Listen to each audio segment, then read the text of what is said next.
Hello everyone, welcome to my RPSC. देखिए, अभी lab assistant का एग्जाम है आपका, तो उसके लिए कुछ इंपॉर्टेंट एमसीक्यूज लेके आए हैं। आप इनको मिस मत कीजिएगा, ये 100% आपके एग्जाम के लिए यूजफुल है। और अगर आप नए हैं तो हमारे चैनल को सब्सक्राइब कर लीजिए। और ये सभी question Rajasthan general studies of Rajasthan GK के ही है। आगे भी आपको इसमें और इम्पोर्टेंट एमसीक्यूज के सेट करवाए जाएंगे। Let's begin. निम्नलिखित में से कौन सा दुर्ग कुंभा द्वारा निर्मित नहीं है? इनमें से कौन सा फोर्ट है, कौन सा दुर्ग है जो महाराणा कुंभा ने नहीं बनवाया है, उसका निर्माण राणा कुंभा द्वारा नहीं करवाया गया है? देखिए, महाराणा कुंभा ने मेवाड़ के जो 84 फोर्ट हैं, 84 किले दुर्ग, उनमें से 32 का निर्माण करवाया था। और उनमें से जो इम्पोर्टेंट है, जैसे कुंभलगढ़ किला है, अचलगढ़, मचान, बोमट, बसंतगढ़, ये सभी का निर्माण महाराणा कुंभा ने करवाया था। गागरोन फोर्ट है, इसका निर्माण महाराणा कुंभा ने नहीं करवाया था। तो गागरोन फोर्ट है, इसका निर्माण राणा कुंभा ने नहीं करवाया था। तो फिर गागरोन फोर्ट का निर्माण किसने करवाया था? ये डोड राजपूत थे, जो परमार डायनेस्टी हुआ करती थी उस टाइम, परमार राजपूत। राजा बिजल देव के टाइम पे इसका निर्माण हुआ था गागरोन फोर्ट का। 12th सेंचुरी में, 12वीं शताब्दी में इसका निर्माण हुआ था। और ये जो आहू और काली सिंध नदी है, उसके संगम पे है ये गागरोन फोर्ट है। गागरोन का किला आहू और काली सिंध नदियों का, जो काली सिंध नदी का जो संगम है, वहां पे है ये किला। तो ये ध्यान रखना है। और 2013 में इसको UNESCO world heritage site, UNESCO विश्व धरोहर सूची में भी शामिल किया गया था। तो डी इसका करेक्ट आंसर आएगा।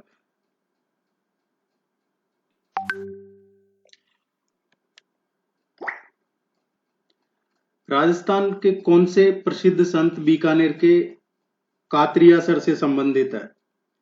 बीकानेर के कतरियासर से संबंधित कौन से प्रसिद्ध संत हैं? तो ये जसनाथ जी हैं।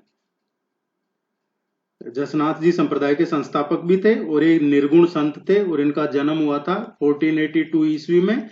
और उन्होंने कतरियासर में लगभग 12 साल तक तपस्या की थी। और इनके जो सिद्धांत हैं, उनको इनके 36 नियम है, वो ध्यान रखिएगा। कई बार एग्जाम में पूछ लिया जाता है कि जो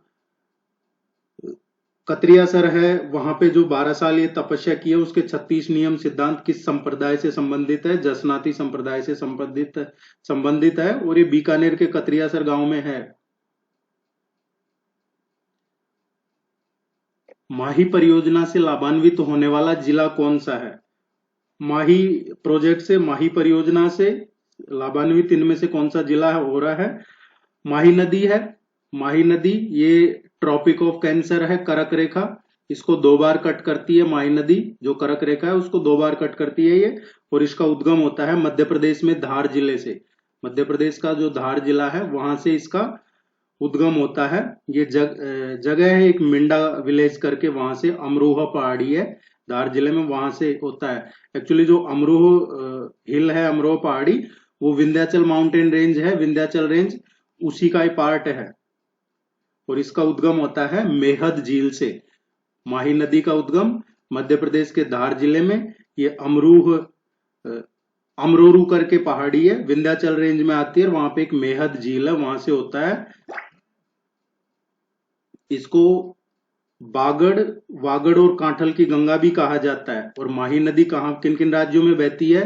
तो माही नदी मध्य प्रदेश, राजस्थान और गुजरात, इन राज्यों में बहती है। ये कर्क रेखा को 2 बार कट करती है। इसका जो करेक्ट आंसर आएगा, बांसवाड़ा। मध्य प्रदेश से ये जब राजस्थान में एंटर करती है, जब कट करती है, और फिर राजस्थान से जब गुजरात में एंटर करती है, जब फिर ये कर्क रेखा को कट करती है। राजस्थान में संयुक्त वन प्रबंधन कब प्रारंभ हुआ था? राजस्थान में संयुक्त वन प्रबंधन है, ये 1991 में इसकी शुरुआत हुई थी, जॉइंट फॉरेस्ट मैनेजमेंट। राजस्थान में किस पेड़ को जंगल की आग कहा जाता है? जंगल की आग किस पेड़ को कहते हैं? पलाश है, इसको जंगल की आग कहा जाता है। निम्न में से किस एक हड़प्पन स्थल से जोते हुए खेत के साक्ष्य प्राप्त हुए? कौन सा हड़प्पा स्थल है जहां से जोते हुए खेत के साक्ष्य मिले हैं? जोते हुए खेत के साक्ष्य ये कालीबंगा से प्राप्त हुए हैं।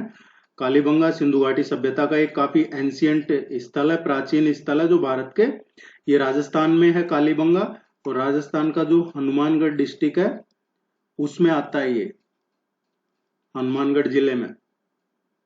ये ध्यान रखना, कई बार पूछ लिया जाता है। घग्गर नदी का जो किनारा है वहां पे, घग्गर नदी के किनारे पे, घग्गर नदी का जो दक्षिणी तट है उस पे है। देखिए, अगर आप नए हैं तो आपसे रिक्वेस्ट रहेगा कि प्लीज चैनल को सब्सक्राइब कीजिएगा और वीडियो को पूरा देखिएगा। अगर आपको यूजफुल लगता है तो इसको लाइक कीजिए। आपकी अपनी राय रख सकते हैं, कमेंट सेक्शन आप लोगों के लिए ओपन है। राजस्थान में सबसे छोटा कृषि जलवायु प्रदेश कौन सा है? इनमें से सबसे छोटा कृषि जलवायु प्रदेश कौन सा है? राजस्थान में जो सबसे छोटा कृषि जलवायु प्रदेश है ये आर्द्र दक्षिण मैदान है, आर्द्र दक्षिण मैदान। इसको जोन 4 बी के रूप में भी जानते हैं, इसको जोन 4 बी भी कहा जाता है। और इसमें कौन कौन से क्षेत्र आते हैं? जो सबसे छोटा एग्रीकल्चर, ये क्लाइमेट क्षेत्र है इसमें, आर्द्र दक्षिणी मैदान में। इसमें डूंगरपुर, बांसवाड़ा, उदयपुर और प्रतापगढ़। राजस्थान में सबसे बड़ा कृषि जलवायु प्रदेश कौन सा है? राजस्थान में जो सबसे बड़ा कृषि जलवायु प्रदेश है, देखिए, जो भारतीय कृषि अनुसंधान परिषद है, ICAR, Indian council of agriculture research, भारतीय कृषि अनुसंधान परिषद, इसने राजस्थान को 10 एग्रो क्लाइमेटिक जोन में बांटा हुआ है, 10 कृषि जलवायु प्रदेशों में बांटा हुआ है। जो इस रेनफॉल क्या है, सोयल क्या है, वहां का टेम्परेचर क्या है, उसके आधार पर यह डिवीजन किया हुआ है 10 एग्रो क्लाइमेटिक जोन में, 10 कृषि जलवायु प्रदेशों में। और इसमें जो सबसे बड़ा है वो है अति शुष्क आंशिक सिंचित क्षेत्र, 1C। मरुस्थल विकास कार्यक्रम कब प्रारंभ हुआ था? मरुस्थल विकास कार्यक्रम है ये शुरू हुआ था 1977-78 में। अरावली श्रृंखला के बारे में निम्नलिखित में से कौन सा कथन सही नहीं है? इनमें से कौन सा जो स्टेटमेंट है इनकरेक्ट है, सही नहीं है? अरावली भारत की सबसे पुरानी पर्वतमालाओं में से एक है। हाँ, ये हिमालय से भी पुरानी है। यह लगभग दक्षिण पश्चिम से उत्तर की ओर विस्तारित है, ये बिल्कुल सही है। ये आप मैप में देखेंगे तो आपको ये साउथ वेस्ट से नॉर्थ ईस्ट की ओर इसका एक्सटेंशन है। ये एक ज्वालामुखी पर्वत श्रृंखला है, ये सही नहीं है। इसमें तांबा, लेड और जिंक की आदि के खनिज पाए जाते हैं, ये सही है। देखिए, जो अरावली है मुख्य रूप से ये एक अवशिष्ट पर्वत है, और दुनिया की जो सबसे पुरानी फोल्ड माउंटेन श्रृंखला है वो है, जिसको वलित पर्वत कहा जाता है, फोल्ड माउंटेन वलित पर्वत, वो है। ये ज्वालामुखी पर्वत श्रृंखला नहीं है।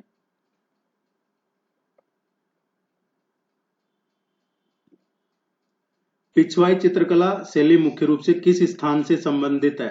पिछवाई चित्रकला है ये नाथद्वारा से संबंधित है, इसका संबंध नाथद्वारा से है। श्रीनाथ जी की जो मूर्ति है उसके पीछे जो कपड़े के पर्दे लगे होते हैं उनपे ये ही चित्रकला यूज की जाती है।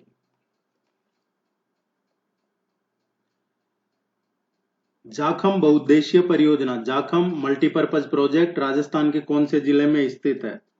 जाखम बहुउद्देशीय परियोजना, इसका एग्जाम में कई बार क्वेश्चन पूछा जाता है, राजस्थान के प्रतापगढ़ जिले में है।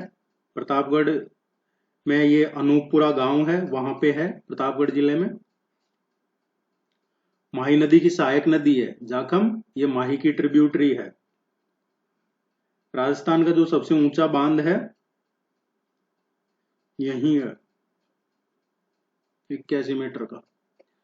राजस्थान में बीड किसका स्थानीय नाम है? बीड इनमें से किसका स्थानीय नाम है? बीड जो चरागाह है उसको बोला जाता है बीड। गांधी सागर और राणा प्रताप सागर बांध निम्न में से किस नदी पर अवस्थित है? गांधी सागर और राणा प्रताप सागर बांध ये चंबल नदी पे है।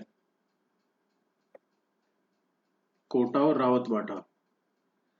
रोजा भाखर शिखर राजस्थान के निम्नलिखित में से किस जिले में है? रोजा भाखर शिखर ये माउंटेन पीक है, इसका क्वेश्चन पूछ लिया जाता है कई बार। रोजा भाखर ये राजस्थान के जालोर जिले में है। ये अरावली के जो पीक है उनमें, माउंटेन पीक जो चोटियां उनमें से एक है ये रोजा भाखर, अरावली पर्वतमाला के जालोर में का प्रमुख शिखर है ये। और ये इसकी जो बनावट है, खड़ी बनावट, उसके लिए जाना जाता है। रोजा बाखर, जालोर। राजस्थान के निम्नलिखित में से किस क्षेत्र में उष्णकटिबंधीय कटीले वन मिलते हैं? उष्णकटिबंधीय कटीले वन मतलब जो ट्रॉपिकल थॉर्न फॉरेस्ट है, ट्रॉपिकल थॉर्न फॉरेस्ट, वो पूछा हमसे, उष्णकटिबंधीय कटीले वन। मुख्य रूप से जो पश्चिमी शुष्क और जो अर्ध शुष्क क्षेत्र है वहां पे पाए जाते हैं ये।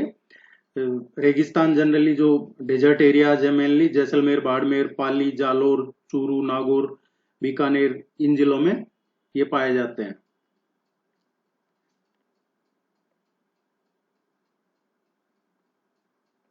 राजस्थान की निम्नलिखित झीलों में से कौन सी झील राष्ट्रीय झील संरक्षण कार्यक्रम के अंतर्गत नहीं आती है? इनमें से कौन सी झील है जो राष्ट्रीय झील संरक्षण कार्यक्रम के अंतर्गत नहीं आती है? राष्ट्रीय झील संरक्षण कार्यक्रम में जो राजस्थान की प्रमुख झीलें आती है उनमें से आना सागर है, वो आती है। इसके अलावा जो पुष्कर है अजमेर, ये आती है। फतेह सागर ये आती है, फतेह सागर आती है। उसके अलावा पिछोला उदयपुर है, नक्की झील सिरोही की, और जो मान सागर जयपुर की, ये सब आती है। बजाज सागर है, ये इसमें शामिल नहीं है। डी इसका करेक्ट आंसर होगा। निम्न में से कौन सा सर्वोच्च पर्वत शिखर है? इनमें से कौन सा सर्वोच्च पर्वत शिखर है? देखिए, इनमें जो सबसे सर्वोच्च है अचलगढ़ है। गुरु शिखर सबसे ऊंचा है 1722 मीटर, सिरोही जिले में। राजस्थान का जो हाईएस्ट माउंटेन पीक है कौन सा है? अरावली का 1722 मीटर गुरु शिखर, जो माउंट आबू क्षेत्र में है, सिरोही जिले में। अब इनमें से देखा जाए तो अचलगढ़ सर्वोच्च पर्वत शिखर है। अचलगढ़ भी सिरोही में ही है। ये अचलगढ़ है लगभग 1380 मीटर। सज्जनगढ़ है, ये सज्जनगढ़ उदयपुर में है, ये 938 मीटर। खोह है, ये जयपुर में है, 920 मीटर। और रघुनाथगढ़ है, ये सीकर में है, लगभग 1050 1055 मीटर। तो सबसे हाईएस्ट इनमें से अचलगढ़, ये सिरोही में है, सिरोही जिले में है। निम्न में से कौन सी मृदा राजस्थान में कपास फसलों के उत्पादन हेतु सर्वाधिक उपयुक्त है? देखिए, कपास के लिए है जो काली मिट्टी चाहिए होती है, काली मिट्टी जिसको रेगुर सोयल भी कहा जाता है, ब्लैक सोयल, रेगुर सोयल, काली मिट्टी, जो कपास की खेती के लिए उपयुक्त होती है। निम्न में से कौन सी बहुउद्देशीय परियोजना राजस्थान, गुजरात और मध्य प्रदेश का एक संयुक्त उपक्रम है? इनमें से जो राजस्थान, गुजरात और मध्य प्रदेश तीनों का जो ज्वाइंट है, ये नर्मदा नहर परियोजना है। कौन सी है? नर्मदा नहर परियोजना है। ये नहर निकाली गई है गुजरात में, जो सरदार सरोवर डैम है वहां से नर्मदा नहर निकाली गई है। सी इसका करेक्ट आंसर है। आप जुड़े रहिएगा चैनल से, आप अपनी राय जरूर लिखिएगा कमेंट सेक्शन में। आगे भी आपको ये नेक्स्ट इसका करवाया जाएगा, कुछ इंपॉर्टेंट क्वेश्चन जो आपके एग्जाम के लिए इंपॉर्टेंट है। All the very best, good luck, thank you very much, नमस्कार।